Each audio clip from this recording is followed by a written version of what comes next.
नमस्कार दोस्तों, मैं रामू कुमार यादव एजुकेशन क्लासेस रामू में आपका स्वागत करता हूं। दोस्तों, आज मैं जो वैदिक सभ्यता की मैंने पिछली वीडियो बनाया था इतिहास से संबंधित, उससे संबंधित आज मैं प्रश्नों की सीरीज लेकर आया हूं। तो वैदिक सभ्यता से जितने भी प्रश्न बनने वाले हैं या बनने के चांसेस रहते हैं, उस प्रश्नों को मैं इस वीडियो में कवर करूँगा। तो अगर आप किसी भी एग्जाम भर्ती की तैयारी करते हैं, अगर उसमें हिस्ट्री का टॉपिक दिया गया है, प्राचीन हिस्ट्री, तो ये वीडियो आपको बहुत ही महत्वपूर्ण होगी। और इस वीडियो को जरूर देखें, वीडियो को अंत तक देखें। वीडियो पसंद आए तो चैनल को लाइक करें, शेयर करें, सब्सक्राइब करें। तो चलिए दोस्त, हम सीधे अपने प्रश्नों की सीरीज पर चलते हैं। तो देखिए, हमने जो पीछे की वीडियो बनाया था वैदिक सभ्यता, तो उसकी पूरी व्याख्या किया, उससे संबंधित ये प्रश्न लेकर आया हूँ। तो अब चलिए प्रश्न पर।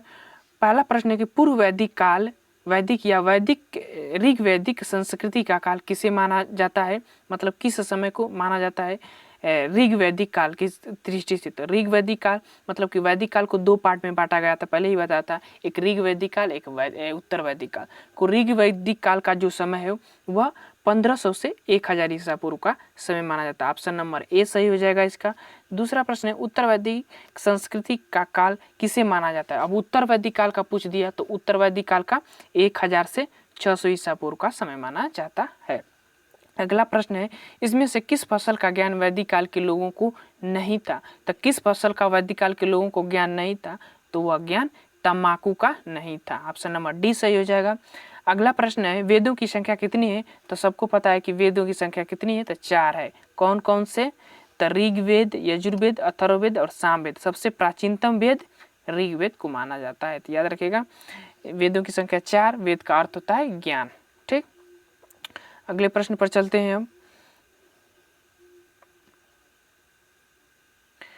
अगला प्रश्न कह रहा है कि सूची 1 को सूची 2 से सुमेलित कीजिए।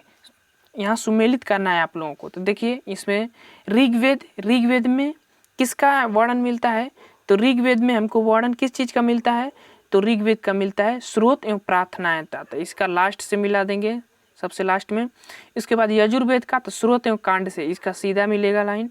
और सामवेद तो संगीतमय स्रोत, आप ऊपर मिलेगा। और अथर्ववेद का तंत्र मंत्र और जादू टोना, ये सब अथर्ववेद में आता है। तो ये सुमेलित कर दिया गया है। अगले प्रश्न पर चलते हैं। भारत के राज्य चिन्ह में प्रयुक्त होने वाले शब्द सत्यमेव जयते किस उपनिषद से लिए गए हैं। तो कहाँ से लिए गए हैं, तो ये लिए गए हैं मुंडको उपनिषद से लिए गए हैं। ऑप्शन नंबर ए सही हो जाएगा। अगला प्रश्न है, ऋग वैदिक आर्यों का मुख्य व्यवसाय क्या था। तो ऋग वैदिक आर्यों का मुख्य व्यवसाय था, क्या था, पशुपालन था। ऑप्शन नंबर बी सही हो जाएगा इसका। अब चलते हैं अगले प्रश्न पर। अगला प्रश्न है हमारा कि भारतीय संगीत का आदि ग्रंथ कहा जाता है। भारतीय संगीत का आदि ग्रंथ या किसमें संगीत का जनक माना जाता है, तो वह सामवेद को। ऑप्शन नंबर डी सही हो जाएगा इसका। अगला प्रश्न है, पुराणों की संख्या कितनी है। तो पुराणों की संख्या 18 है। ऑप्शन नंबर ए सही हो जाएगा। और अगला प्रश्न है, गायत्री मंत्र किस पुस्तक से लिया मिलता है, मतलब गायत्री मंत्र किस पुस्तक से मिलता है। तो गायत्री मंत्र का उल्लेख हमको मिलता है किसमें, ऋग्वेद में मिलता है। तो ऑप्शन नंबर ए सही हो जाएगा। अगला प्रश्न है, ऋग्वेद में कुल कितने मंडल है, मंडल पूछ रहा है। तो ऋग्वेद में कितने मंडल है, 10 मंडल है। ऑप्शन नंबर ए सही हो जाएगा। ऋग्वेद सबसे प्राचीनतम वेद है और इसमें 10 मंडल, 1028 सूक्त और 10,462 क्या है, ऋचाएं दिया गया है ऋग्वेद में। अब अगले प्रश्न पर चलते हैं।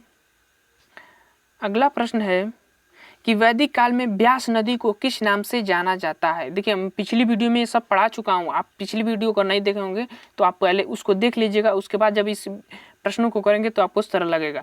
तो व्यास नदी को वैदिक काल में, मतलब कि प्राचीन काल में क्या नाम था, तो उसका नाम था विपाशा। ऑप्शन नंबर ए सही हो जाएगा। अगला प्रश्न है, ऋग्वेद में सबसे महत्वपूर्ण तथा पवित्र नदी मानी जाती है, ये भी पढ़ा चुका हूँ। तो ऋग्वेद में सबसे प्राचीन और पवित्र नदी किसे माना जाता है, तो सरस्वती नदी को। ऑप्शन नंबर ए सही हो जाएगा। अगला प्रश्न है, भारत के किस स्थान की खुदाई के से लौह धातु के प्रचलन के प्राचीनतम प्रमाण मिले हैं। तो किस स्थान से लौह धातु के प्राचीनतम प्रमाण मिले हैं, तो वह मिले हैं अतरंजी खेड़ा से। ऑप्शन नंबर बी सही हो जाएगा। ये बहुत इंपॉर्टेंट प्रश्न है, याद रखिएगा, ये प्रश्न बहुत बनता है। अगला प्रश्न है, चरक संहिता नामक पुस्तक किस विषय से संबंधित है। तो चरक संहिता नामक जो विषय है वह चिकित्सा शास्त्र से संबंधित है। ऑप्शन नंबर सी सही हो जाएगा इसका। अब चलते हैं अगले प्रश्न पर। अगला प्रश्न कह रहा है कि किस वेद में जादू, माया और वशीकरण का वर्णन है, यानी जादू, माया, टोना, ये सब कितने में आता है? तो अथर्ववेद में सबसे लास्ट का वेद है। ऑप्शन नंबर डी सही हो जाएगा, अथर्ववेद। आर्य शब्द इंगित करता है, मतलब आर्य शब्द का क्या अर्थ होता है? तो आर्य शब्द का अर्थ होता है श्रेष्ठ वंश को। ऑप्शन नंबर बी सही हो जाएगा इसका। अगला प्रश्न है आर्य भारत में संभवतः आए थे, तो मैंने इसको बताया हुआ हूँ पिछली वीडियो में।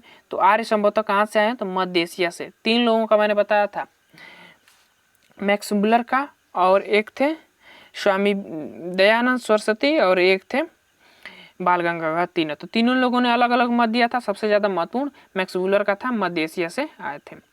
अगला प्रश्न है गोत्र व्यवस्था प्रचलन में कब आई थी? गोत्र व्यवस्था प्रचलन कब में आई थी? तो यह आई थी उत्तर वैदिक काल में। गोत्र व्यवस्था का मतलब क्या हुआ कि जैसे कि ग्वाला का बच्चा जन्म लिया तो वो ग्वाला होगा, यानी कि जन्म के आधार पर उसका वंश का वर्णन किया जाता था, मतलब बांटा जाता था। लेकिन जब हम ऋग वैदिक काल में पढ़ रहे थे तो उसमें क्या होता था कि उसमें व्यवसाय के आधार पर वर्णन किया जाता है। जैसे कि अगर दूध बेचने वाला है तो उसको ग्वाला, मतलब इस तरह व्यवसाय के आधार पर उसका वर्ण व्यवस्था बटी हुई थी। लेकिन उत्तर वैदिक काल में गोत्र व्यवस्था का प्रचलन था। तो पूछेगा डायरेक्ट प्रश्न कि गोत्र व्यवस्था का प्रचलन कब आया था? तो उत्तर वैदिक काल में। या किस में पाया जाता है? तो उत्तर वैदिक काल में। ठीक, ब्राह्मण, क्षत्रिय, वैश्य ऐसे बटे हुए थे उत्तर वैदिक काल में। अगले प्रश्न पे चलते हैं। अगला प्रश्न है वैदिक युग में यव कहा जाता था? यव किसे कहा जाता था? तो जव को कहा जाता था। ऑप्शन नंबर बी सही हो जाएगा इसका। अगला प्रश्न है व्रीहि शब्द किसके लिए प्रयुक्त हुआ है? व्रीहि शब्द किसके लिए प्रयुक्त हुआ है? तो यह चावल के लिए प्रयुक्त हुआ है। ऑप्शन नंबर ए सही हो जाएगा। अगला प्रश्न है प्राचीनतम पुराण है, तो देखिए पुराणों की संख्या कितनी थी? 18 था। तो 18 जब पुराणों की संख्या थी तो सबसे प्राचीनतम पुराण कौन था? तो वह है मत्स्य पुराण, सबसे प्राचीनतम पुराण माना जाता है। अगला प्रश्न है ऋग वैदिक काल में सबसे प्रधान देवता कौन थे? तो ऋग वैदिक काल में सबसे प्रधान देवता इंद्र को माना जाता था। उत्तर वैदिक काल में प्रजापति को माना जाता है। अब चलते हैं अगले प्रश्न पर। अगला प्रश्न है कि उत्तर वैदिक काल में किस देवता को सर्वोच्च स्थान प्राप्त था? तो मैंने पीछे ही बता चुका हूँ, प्रजापति। तो ऑप्शन नंबर सी सही हो जाएगा। अगला प्रश्न है संस्कारों की कुल संख्या कितनी है? तो संस्कारों की संख्या जो है ऋग्वेद में वर्णन किया गया है वह 16 संस्कार थे। ऑप्शन नंबर सी सही हो जाएगा। अगला प्रश्न है ऋग्वेद में अधन्य वध योग्य नहीं शब्द का प्रयोग किसके लिए किया गया था? तो अधन्य की श्रेणी में किससे रखा गया था? तो गाय को रखा गया था। याद रखिए, गाय को, मतलब इसका वध नहीं करना, इसको पूजनी की श्रेणी में रखा गया है गाय को।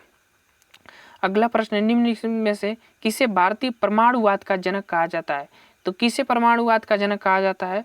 तो वह कहा जाता है कणाद को। ऑप्शन नंबर सी सही हो जाएगा इसका। अब चलते हैं अगले प्रश्न पर। अगला प्रश्न है कि ऋग्वेद में सूक्तियां हैं, ऋग्वेद में कितनी सूक्तियां हैं? तो 1028। ऋग्वेद में 10 मंडल हैं, 1028 सूक्तियां हैं और 10,462 क्या है? 10,462 ऋचाएं हैं। ठीक, तो याद रखिएगा, ये प्रश्न बनता है यहाँ से। अगला प्रश्न है गायत्री मंत्र की रचना किसने की थी? तो गायत्री मंत्र की रचना किसने की थी? तो इसको किया था विश्वामित्र ने। ऑप्शन नंबर बी सही हो जाएगा, विश्वामित्र ने इसकी रचना की है। ठीक, अगला प्रश्न है आर्यों का प्रिय पशु कौन सा था? तो आर्यों का प्रिय पशु जो था घोड़ा था। ऑप्शन नंबर ए सही हो जाएगा। गाय को नहीं समझिएगा, गाय अधन्या की श्रेणी में रखा गया था सिर्फ। सबसे प्रिय पशु जो था वह था घोड़ा। अब अगले प्रश्न पर चलते हैं। अगला प्रश्न है ऋग्वेद में सबसे अधिक बार किस नदी का उल्लेख मिलता है? तो सबसे अधिक बार किस नदी का? सिंधु नदी का उल्लेख सबसे ज्यादा मिलता है ऋग्वेद में। गंगा नदी का 1 बार और यमुना नदी का 3 बार वर्णन मिलता है ऋग्वेद में। याद रखिएगा, गंगा नदी का 1 बार और इसका 3 बार वर्णन मिलता है ऋग्वेद में। अब आगे चलते हैं अगला प्रश्न। अगला प्रश्न कह रहा है कि आर्यों की भाषा कौन सी थी? तो आर्यों की भाषा संस्कृत की थी। सबसे सरल प्रश्न, ऑप्शन नंबर बी सही हो जाएगा इसका। अगला प्रश्न है आर्यों की सभ्यता कैसी थी? तो आर्यों की जो सभ्यता थी वह ग्रामीण थी, लेकिन हमने सिंधु घाटी सभ्यता शहरी सभ्यता पढ़ा था। ठीक, आर्यों की सभ्यता ग्रामीण थी। उपनिषदों की संख्या, अगला प्रश्न है कि उपनिषदों की संख्या कितनी है? तो उपनिषदों की संख्या जो है 108 है। उपनिषद का अर्थ होता है कि गुरु के समीप एकांत में बैठकर शिक्षा ग्रहण करना, उसको उपनिषद कहा जाता है। उसकी संख्या 108 होता है। ऑप्शन नंबर ए सही हो जाएगा। अगला प्रश्न है प्राचीनतम व्याकरण अष्टाध्यायी के रचनाकार कौन है? तो अष्टाध्यायी के रचनाकार जो है पाणिनि है। तो ऑप्शन नंबर डी सही हो जाएगा इसका। अब हमारा प्रश्न समाप्त होते हैं। जो वैदिक काल की सभ्यता से संबंधित जितने भी प्रश्न थे वो समाप्त हो गए।